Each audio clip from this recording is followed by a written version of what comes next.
एक brand new car showroom से निकलते ही अपनी वैल्यू खोना स्टार्ट कर देती है और पहले ही 1 साल के अंदर लगभग 15 से 20% तक वैल्यू वो खो सकती है और पहले 5 सालों में लगभग 45 से 50% तक। यानी अगर आपने फ्रॉन्क्स का कोई 10 लाख रुपए के आसपास आने वाला एक्स शोरूम प्राइस का वेरिएंट खरीदा है तो उसकी वैल्यू 1 साल में ही 8.5 लाख रुपए पहुंच जाएगी और 5 साल बाद उसकी वैल्यू 5 से 5.5 लाख रुपए के आसपास रह जाएगी यूज्ड कार मार्केट के अंदर। और यहाँ पर मैं सिर्फ एक्स शोरूम प्राइस से कंपेयर कर रहा हूँ, उसके ऊपर जो लगने वाले टैक्सेस होते हैं वो अलग हैं। यानी सिर्फ 4 से 5 साल पुरानी यूज्ड कार आपको हद से ज्यादा वैल्यू प्रोवाइड करा सकती है। And after owning used cars my self and helping my friends with their purchases, I can confirm 4 से 5 साल पुरानी गाड़ी के इंजन के अंदर 1% कोई दिक्कत नहीं आती अगर उस गाड़ी को ठीक से चलाया गया हो और मॉडरेटली चलाया गया हो। और मॉडरेटली ड्रिवन तो छोड़ो, इंडिया के अंदर बहुत कम चली गाड़ी भी मिलना बहुत ज्यादा आसान है, क्योंकि इंडिया के अंदर ऑन एन एवरेज लोग 10 से 12 हज़ार किलोमीटर ही चलाते हैं अपनी गाड़ी को साल भर के अंदर। यूज्ड कार्स इतनी ज्यादा वैल्यू प्रोवाइड कराती है, लेकिन फिर भी भारत के कई मिडिल क्लास लोग जिन्हें एक ब्रांड न्यू गाड़ी खरीदने के लिए एक बड़ा लोन लेना पड़ता है, वो भी यूज्ड कार की तरफ जाने से परहेज करते हैं। और ऐसा 2 टाइप के लोग करते हैं। एक तो वो जो यूज्ड कार्स इसलिए नहीं लेते क्योंकि इसमें सोशल वैलिडेशन की कमी है, और दूसरे वो जिन्हें यूज्ड कार डीलर्स द्वारा किए जाने वाले भयंकर स्कैम्स का डर होता है। और अगर आप दूसरी कैटेगरी के इंसान हो तो ये वीडियो आपके लिए एकदम परफेक्ट है, क्योंकि आज मैं बहुत ही डिटेल में बताने वाला हूँ कि कैसे आप एक स्कैम फ्री और स्ट्रेस फ्री यूज्ड कार खरीद सकते हो। मैंने इस वीडियो के अंदर पेपर वर्क, इंजन और बॉडी वर्क जैसे ऑलमोस्ट सारे के सारे एस्पेक्ट्स को कवर करा है और इस तरीके से समझाया है कि एक ऐसा इंसान जिसको टेक्निकल नॉलेज नहीं भी है वो भी बिना मैकेनिक और पीडीआई एक्सपर्ट के अपनी गाड़ी को टेस्ट कर सके और गाड़ी खरीद सके। और इस वीडियो के अंदर मैंने हर एक टाइप की कमी को ग्रीन, ऑरेंज और रेड फ्लैग में डिवाइड भी कर दिया है, जिससे ये पता लगेगा कि कौन सी गाड़ी आराम से ली जा सकती है, कौन सी कमियां ठीक करवाई जा सकती है या फिर वो बड़ी दिक्कत नहीं है, और कौन सी कार बिल्कुल भी नहीं लेनी चाहिए आपको। और ये कलर कोडेड चेकलिस्ट आपकी स्क्रीन पर बार बार आती रहेगी जैसे जैसे हम वीडियो के अंदर आगे बढ़ते जाएंगे। और मुझे लगता है क्योंकि मैं इस वीडियो के अंदर आपको बहुत सारा ज्ञान देने वाला हूँ, इसलिए इस वीडियो के लिए एक लाइक तो बनता है। तो एक कार खरीदने की शुरुआत उसको फिजिकली देखने से भी पहले चालू हो जाती है, प्री इंस्पेक्शन से। और ये एक बहुत ही ज्यादा जरूरी स्टेप होता है, क्योंकि कई कार्स पहले से ही इनहेरेंट दिक्कतों के साथ आती हैं, और अगर ये दिक्कतें इंजन रिलेटेड होती हैं ना, तो फिर ऐसी कार आपको नहीं लेनी चाहिए, क्योंकि इनको फिक्स कराने में बहुत ज्यादा खर्चा आता है और बहुत ज्यादा चांसेस होते हैं कि काफी खर्चा करने के बावजूद भी आपकी गाड़ी का इंजन ठीक से काम ना करे। जैसे कि रेनो की जो क्विड है उसमें ऑयल सम्प टूटने की शिकायतें थोड़ी ज्यादा आती हैं, क्योंकि इसके अंदर जो सम्प लगा रखा है वो प्लास्टिक का है। और ये सिचुएशन काफी ज्यादा खतरनाक है, क्योंकि इंजन ऑयल के लिए स्टार्व कर सकता है अगर ड्राइवर को पता ना हो कि उसके जो सम्प है उसके अंदर क्रैक है या फिर वो टूट गया है, जिससे कि इंजन सीज भी हो सकता है अगर गाड़ी चल रही हो तो इसीलिए इंजन रिलेटेड इश्यूज वाली गाड़ियों को, जिनके बारे में नॉन इश्यूज आपको पता है, उनको नहीं लेना है आपको। अच्छा, ये तो रही इंजन रिलेटेड प्रॉब्लम्स की बात। मान लो कार जानी जाती है अपनी छोटी मोटी दिक्कतों के लिए, जैसे कि हुंडई की जो सेंट्रो है उसकी हेडलाइट में पानी जाने की शिकायत रहती है, और जो 2020 की रेनो ट्राइबर है उसकी टेल लाइट में पानी लीक होने की थोड़ी सी प्रॉब्लम है। तो क्या ऐसी गाड़ी लेनी चाहिए? देखो, ऐसी गाड़ियां आप ले सकते हो क्योंकि ये प्रॉब्लम्स आसानी से ठीक हो सकती हैं और बहुत ज़्यादा खर्चा भी नहीं आता, और अगर आप ठीक नहीं भी कराते हो तो कोई बहुत ज़्यादा बड़ी बात नहीं होती है। लेकिन बड़ा सवाल यहाँ पर यह है कि इन नॉन इश्यूज के बारे में आपको पता कैसे चलेगा। देखो, उसके लिए आपको टीम BHP या फिर रेडिट पर सर्च करके अपनी डिजायर्ड गाड़ी के बारे में जानना होगा और अपने नॉन इश्यूज के बारे में पता करना होगा, और आपको वहां पर ओनर्स के एक्सपीरियंस मिल जाएंगे और आपको वो सारे के सारे ठीक से पढ़ने हैं। टाइम लगेगा थोड़ा सा, लेकिन आप ठीक से पढ़ो उनको, ताकि आपको ढंग से पता लग पाए कि इस गाड़ी के अंदर क्या क्या दिक्कतें हैं जो आप लेना चाहते हो। और ये सब पता करने के बाद जब आप एक्चुअली में गाड़ी को इंस्पेक्ट करने जाओगे तो आप नॉन दिक्कतों को ज्यादा अच्छे से एग्जामिन करोगे, क्योंकि अब आपको पता होगा कि इन दिक्कतों के होने की प्रोबेबिलिटी सबसे ज्यादा है। और अगर आप चाहो तो ये रिसर्च करने की जिम्मेदारी आप ChatGPT को भी दे सकते हो, बस उसको ये बोल देना कि सोर्स के लिंक भी वो प्रोवाइड करा दे। इन बातों के अलावा आपको रियलिस्टिक प्राइस रेंज भी पता होनी चाहिए, और उसके लिए मैं यूजुअली ये करता हूँ कि मैं OLX पे जाता हूँ और 5 से 10 लिस्टिंग देखता हूँ स्पेसिफिक मॉडल की, जिनकी रनिंग भी सिमिलर सी ही हो, और उसके बाद उन प्राइजेस का एवरेज निकाल के मैं उनमें से 50,000 रुपए से 1 लाख रुपए तक माइनस कर देता हूँ, जिससे कि मुझे यूजुअली सही प्राइस मिल जाता है। गाड़ी का सही प्राइस पता होना बहुत ही ज्यादा जरूरी है, वरना आपका काफी ज्यादा नुकसान होगा।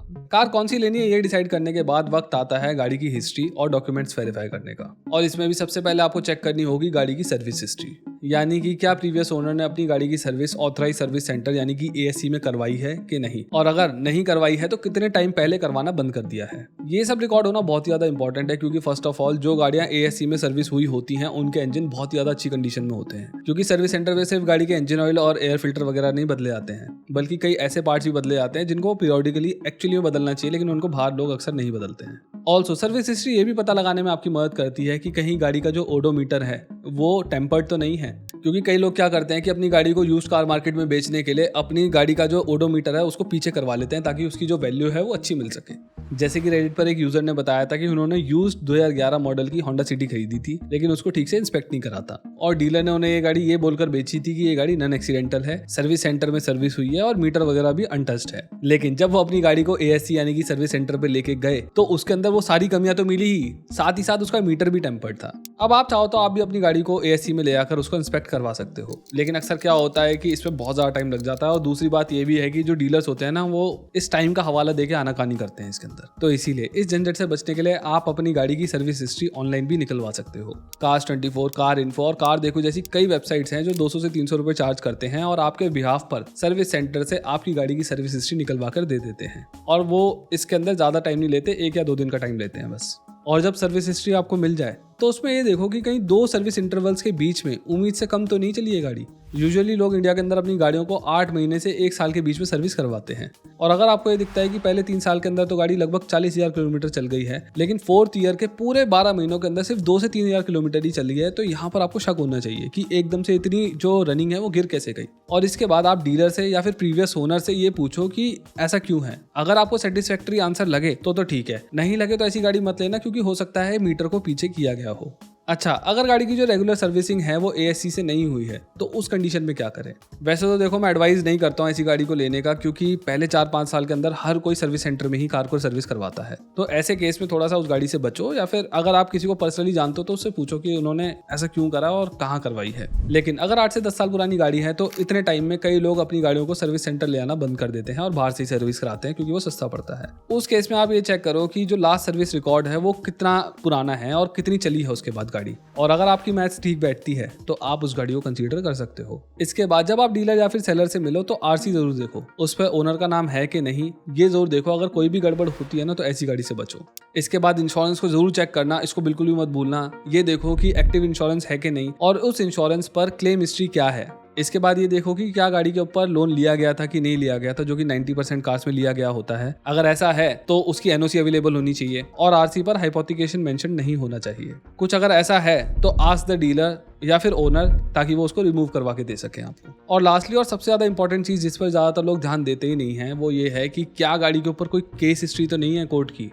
और आपको ये इसलिए देखना है क्योंकि कुछ कार ऐसी होती हैं जो कि क्रिमिनल एक्टिविटीज के लिए इस्तेमाल करी गई होती हैं, और ऐसी गाड़ी लेना बिल्कुल भी एडवाइजेबल नहीं है, बिल्कुल नहीं लेनी ऐसी कार। और अगर आपको गाड़ी से जुड़े हुए कोर्ट केसेस जानने हैं तो आपको डिस्ट्रिक्ट या फिर हाई कोर्ट के पोर्टल पर सर्च करना होगा। इसके बाद आपको गाड़ी पर पेंडिंग चलान्स के बारे में भी पता होना चाहिए, क्योंकि चलान्स अगर होते हैं ना गाड़ी के ऊपर तो वो ट्रांसफर नहीं होती है। जैसे कि ऑनलाइन फोरम पर एक यूजर ने बताया था कि उन्होंने दिल्ली के डीलर से 2016 की अमेज खरीदी थी और डीलर ने उन्हें ये बोल के बेची थी गाड़ी की इस पे कोई भी चलान नहीं है, लेकिन जब वो गाड़ी ट्रांसफर कराने गए तो उस पर 1.5 लाख रुपए के ओवर स्पीडिंग के चलान थे। वैसे यार ये बड़ा यूनिक और रेयर केस है, क्योंकि जो गाड़ी ट्रांसफर कराने की जिम्मेदारी होती है वो डीलर की होती है। लेकिन फिर भी आप डीलर के साथ बैठो और ये ऑनलाइन पोर्टल पे जाकर जरूर चेक करो कि चालान वगैरह तो नहीं है, क्योंकि बहुत सारे लोग फ्रॉड करते हैं इस तरीके के।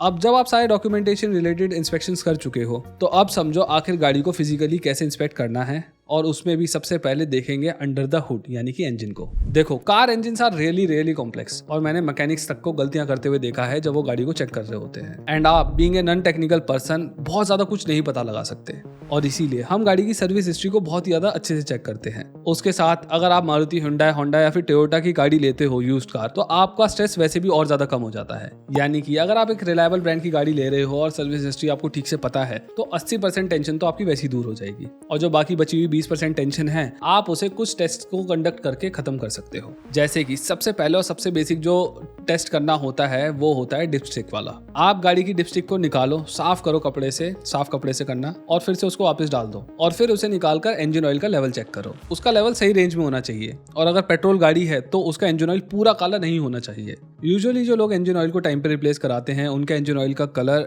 डार्क ब्राउन तो जरूर हो सकता है, लेकिन काला नहीं होता। लेकिन वहीं अगर आप डीजल गाड़ी खरीदने जा रहे हो तो आपको ब्लैक ही मिलेगा इंजन ऑयल, तो उसमें वहां पे टेंशन लेने की जरूरत नहीं है। इसके अलावा जब आप अंडर द हुड इंस्पेक्शन करोगे तो हो सकता है आपको कुछ पार्ट्स चेंज दिखाई दे, स्पेशली अगर आप 3 से 4 साल पुरानी गाड़ी खरीद रहे हो तो। क्योंकि क्या होता है कि other than consumable parts like brake pads and clutch plates, steering and suspension जैसे पार्ट्स भी खराब हो जाते हैं कुछ गाड़ियों के अंदर over the period of time. और कुछ प्रीवियस ओनर्स पैसे बचाने के चक्कर में अननोन कंपनीज के लो क्वालिटी पार्ट्स लगवा लेते हैं। और फिर इससे होता यह है कि जब आप ऐसी कोई गाड़ी खरीदते हो तो आपको कई तरीके की प्रॉब्लम्स का सामना करना पड़ता है उन लो क्वालिटी पार्ट्स के फेलियर की वजह से, और ये प्रॉब्लम्स बहुत ही ज़्यादा फ्रीक्वेंटली रिकरिंग भी होती है। और इसीलिए मैं यही रिकमेंड करता हूँ कि अगर आपको ऐसी कोई गाड़ी मिलती है जिसके अंदर पार्ट्स रिप्लेस किए गए हों तो हमेशा ध्यान रखो कि उसके अंदर रिप्लेस्ड पार्ट्स OEM वाले ही हों या स्मिक ऑटो पार्ट्स जैसी मेड इन इंडिया कंपनी के, जो OE मटेरियल यानी कि ओरिजिनल और जेन्युइन मटेरियल से अपने पार्ट्स को बनाते हैं।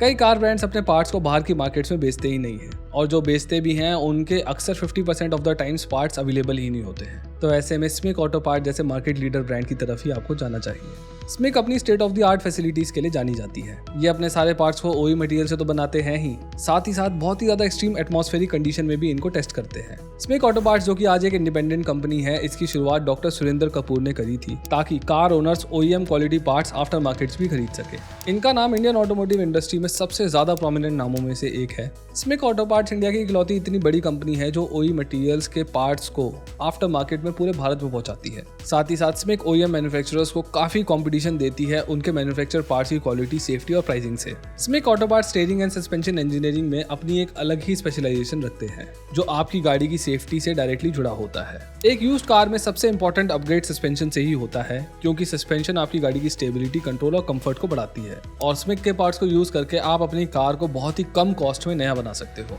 तो अपने कार पार्ट्स की नीड और सेफ्टी को पूरा करने के लिए स्मिक ऑटो पार्ट्स के सोशल मीडिया हैंडल्स को चेकआउट करो। वो अपने इंस्टाग्राम हैंडल पर रेगुलरली अपने न्यू लॉन्चेस को डालते रहते हैं। सारे लिंक मैंने डिस्क्रिप्शन में दे दिए हैं। पार्ट्स की जेन्युइनिटी चेक करने के बाद फ्लैश लाइट मारकर होजेस और बेल्ट्स को चेक करो, उनमें क्रैक्स वगैरह ना हो, क्योंकि अगर हुए तो आगे चल के बहुत ज्यादा दिक्कत आएगी। इसके बाद बैटरी को देखो, अगर वो 2 साल से ज्यादा पुरानी है तो गाड़ी का प्राइस थोड़ा सा कम करवाओ, क्योंकि ये खर्चा आपके ऊपर है। इसके बाद आपको एक बहुत इंपॉर्टेंट एक्सरसाइज करनी है जो बहुत लोग नहीं करते। आप इस गाड़ी को बिल्कुल साफ जगह पे खड़ा करो, 10 मिनट तक गाड़ी चालू करके रखो और 10 मिनट बाद गाड़ी को उस जगह से हटा दो, और फिर नीचे देखो जहां पर गाड़ी खड़ी थी, जहां पर इंजन था, वहां पर देखो कि क्या वहां पर इंजन ऑयल वगैरह तो लीक नहीं हो रहा है। सिमिलरली आप फ्लैश लाइट मारकर गाड़ी के हुड के अंदर देखो, इंजन के पार्ट्स को चेक करो, कहीं पर इंजन ऑयल नया लगा तो नहीं है अभी। अगर कहीं पर भी इंजन ऑयल दिखता है आपको बहता हुआ, गिरा हुआ, लगा हुआ, तो ये एक रेड फ्लैग है। ऐसी गाड़ियों से आपको दूर रहना है।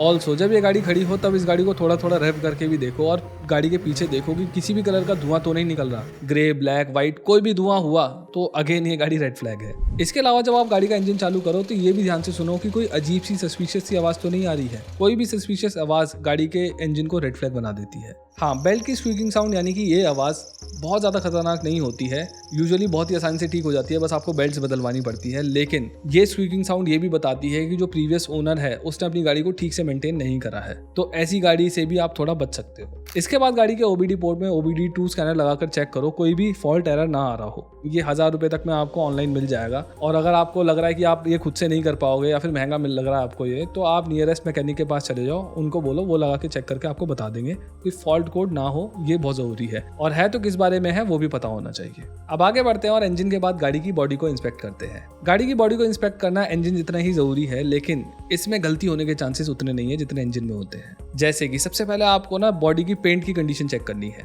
मान लो उसमें थोड़े बहुत स्क्रैचेस हैं या फिर छोटे मोटे डेंट्स हैं, तो वो कोई बहुत बड़ी दिक्कत वाली बात नहीं है, क्योंकि वो कोई अंडरलाइन इशू को दिखाता नहीं है। लेकिन अगर कार रिपेंटेड है तो जरूर कंसर्निंग है। पेंट ओरिजिनल है या नहीं ये देखने के लिए आपको 2 पैनल्स को देखना है कि दोनों पैनल्स पे जो पेंट किया गया है वो एक जैसा दिख रहा है या नहीं दिख रहा। अगर आपको थोड़ा बहुत भी फेडेड या फिर कलर मिसमैच दिखाई देता है उसके ऊपर, तो हो सकता है कि गाड़ी के उस पार्ट पर दोबारा पेंट किया गया हो। और अगर गाड़ी रीपेंटेड है तो आपको कुछ बातें ध्यान रखनी होंगी, जैसे कि यूजुअली 4 से 5 साल पुरानी गाड़ी पर कोई भी रीपेंट नहीं करवाता है, और अगर फ्रंट और रियर बम्पर के अलावा कोई भी पैनल पेंट किया गया है तो इस बात के बहुत ज़्यादा हाई चांसेस है कि गाड़ी एक तगड़े क्रैश के अंदर गई है, और ये गाड़ी एक रेड फ्लैग है। लेकिन अगर 8 से 10 साल पुरानी गाड़ी है तो हो सकता है उसको रीपेंट किया गया हो, क्योंकि इतने टाइम में बहुत ज़्यादा स्क्रैचेस आ जाते हैं और ओनर उन्हें फिक्स करवाना चाहते हैं। अच्छा, कार चाहे कितनी भी पुरानी हो, आप ये जरूर देखो कि इस तरीके के क्रैक्स तो नहीं है उसके पेंट में, क्योंकि अगर ऐसा है तो इस बात का मतलब ये है कि गाड़ी की जो बॉडी है उसमें पुट्टी भरी गई है अनरिपेयरेबल डेंट्स को छुपाने के लिए, यानी कि बड़ा क्रैश हुआ है, इतना तगड़ा डेंट हो गया कि वो छुप ही नहीं सकता, इसलिए पुट्टी भर दी। और ये भी देखो कि इस तरीके से कहीं पेंट तो नहीं फूल रहा, क्योंकि अगर ऐसा फूला हुआ पेंट दिखता है आपको तो बहुत ज़्यादा चांसेस है कि इसके नीचे ना गाड़ी रस्टिंग कर रही है। इसके बाद आपको गाड़ी की अंडर बॉडी में रस्टिंग देखनी है। इसके लिए आपको अपना फ़ोन एक सेल्फी स्टिक से अटैच करना है और गाड़ी की अंडर बॉडी में डाल देना है। और अगर आपको इस टाइप की रस दिखती है तो ऐसी गाड़ी बिल्कुल मत लेना, क्योंकि अब इस गाड़ी की जो बॉडी है वो बहुत ज्यादा कमजोर हो चुकी है। गाड़ी फ्रंट से एक्सीडेंटल है या नहीं उसके लिए बोनट उठाओ, अंदर से देखो, अगर कुछ इस तरीके का दिखाई देता है तो गाड़ी क्रैश हुई थी। और अगर ये वाला मेंबर भी क्रैश दिखाई देता है या फिर हिला हुआ दिखाई देता है तो यानी कि गाड़ी का जो क्रैश था वो बहुत बड़ा है। ऊपर है तो बहुत बड़ा नहीं है, अगर नीचे भी इम्पैक्ट आया है, इस तरफ भी आया है तो बहुत बड़ा है। इसके अलावा कार की स्पॉट वेल्डिंग के मार्क्स देखो, ये फैक्ट्री से ही बनकर आते हैं, बाद में नहीं बनाए जा सकते। इसके अलावा एक्सीडेंटल गाड़ी को चेक करने का एक तरीका ये भी है कि जितने भी ग्लासेस होते हैं ना गाड़ी पर, उनमें ये कोड देखो, सब में सेम होना चाहिए। जैसे कि जो मेरी होंडा सिटी है उसके 6 के 6 शीशों पर यही कोड है, यानी कि इसके शीशे कभी बदले नहीं गए हैं। अब मान लो अगर आगे वाला शीशा बदल भी दिया जाता है तो वो हो सकता है उसमें पत्थर आके लग गया हो, क्रैक हो गया हो, या फिर किसी ने सफाई करते टाइम ज्यादा ही घिस दिया हो, स्क्रैचेस की वजह से दिखाई नहीं देता ना, क्योंकि इसे लोग बदलवा भी देते हैं। लेकिन अगर साइड के ग्लासेस के कोड्स बदले हुए हैं या फिर उनपे है ही नहीं तो यहाँ पर आपको शक करने की जरूरत है, क्योंकि साइड के ग्लासेस कोई रेयरली ही बदलवाता है। इसके बाद आप टायर्स को चेक करो, अगर टायर्स ज्यादा घिसे हुए हैं तो आपको गाड़ी के प्राइसेस थोड़े कम करवाने चाहिए, क्योंकि टायर्स बहुत महंगे आते हैं। छोटी से छोटी गाड़ी के 12-13 इंच के टायर भी ना 13-15 हज़ार रुपए के सेट आते हैं, वो भी बहुत टॉप नॉच क्वालिटी की बात नहीं कर रहा हूँ, बहुत एवरेज क्वालिटी के। इसके बाद आप इंटीरियर्स चेक करो। इंटीरियर्स में आपको बस माहौल देखना होता है, मतलब जो सीट्स हैं वो ज़्यादा दबी तो नहीं हुई, ज़्यादा घिसी तो नहीं हुई, सीट्स कवर वगैरह फटे तो नहीं हुए, और जो इलेक्ट्रिकल्स हैं उसके जितने भी स्विचेस हैं, बटन्स हैं, वो ठीक से काम कर रहे हैं कि नहीं, ये सब कुछ काम करना चाहिए। मेजर इलेक्ट्रॉनिक्स में अगर फॉल्ट है तो वो तो रेड फ्लैग है, लेकिन इनमें से ज़्यादातर चीज़ें रेड फ्लैग नहीं है। ये सब देखने के बाद बारी आती है टेस्ट ड्राइव की।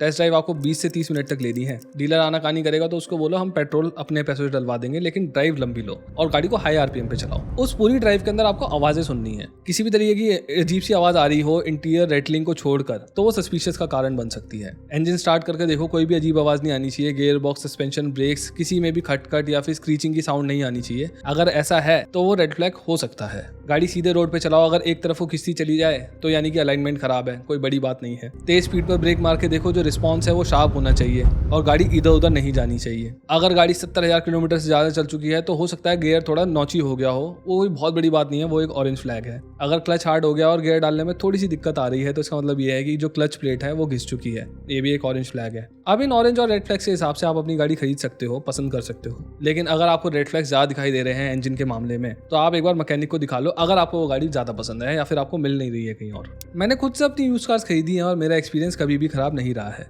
क्योंकि मैं अवेयर था, इवन दो मैं एक्सपर्ट नहीं हूँ तब भी। लेकिन अगर एक्सीडेंटल कार हो, लो क्वालिटी पार्ट्स हो, फोर्स डॉक्यूमेंट्स हो, ये सारे रेड फ्लैग्स हो या फिर इंजन के अंदर रेड फ्लैग्स हो तो ऐसी गाड़ी आप मत लेना। ऑल्सो कई लोगों को डर है कि E20 के बाद क्या यूज्ड कार लेना समझदारी है भी। देखो, मैं मानता हूँ कि ये जो E20 फ्यूल है वो E10 कार्स के लिए नहीं है। एक चीज़ ये भी है कि एकदम से गाड़ी आपकी खराब नहीं होगी, और आप तो ऑलरेडी एक यूज्ड कार ले रहे हो सकता है 5 से 7 साल पुरानी ले रहे हो, तो उस गाड़ी के ऑलरेडी 6-7 साल ही बचे हैं। तो मेरे ख्याल में तो जब तक आपकी गाड़ी एंड ऑफ द लाइफ में जाएगी तब तक ही ये दिक्कतें आनी चालू होगी, तो बहुत बड़ी दिक्कत एकदम से नहीं आएगी आपको। और इसके अलावा ये भी चीज़ होती है कि कई लोग CNG या फिर डीजल कार ले रहे हैं तो उनके लिए जो E20 वाली दिक्कत है ये थोड़ी और कम हो गई है। और जो अभी रिसेंटली मैंने एक देखा था कि जो मिनिस्टर हैं पेट्रोलियम के, वो ये भी कह रहे हैं कि अब हम E20 से ऊपर नहीं जाएंगे, और अगर ये सच है तो दिक्कत वाली बात थोड़ी और कम हो जाती है। तो मेरे हिसाब से E20 की वजह से यूज्ड कार ना लेना बहुत ज़्यादा सेंस वाली बात भी नहीं है, आप ले सकते हो मेरे हिसाब से। तो अब आप चाहो तो ये जो चेकलिस्ट है ये आप डाउनलोड कर सकते हो, ताकि जब आप अपनी यूज्ड कार खरीदने जाओ तो आपको ध्यान रहे कि कौन कौन से जो पॉइंट्स हैं उनको आपको याद रखना है। तो इस वीडियो में बस इतना ही। अगर वीडियो पसंद आई हो तो please consider subscribing to our channel. इस वीडियो को लाइक करिए, शेयर करिए और कमेंट्स के अंदर अपने विचार भी छोड़ के चाहिए कैसी लगी वीडियो आपको। Thank you.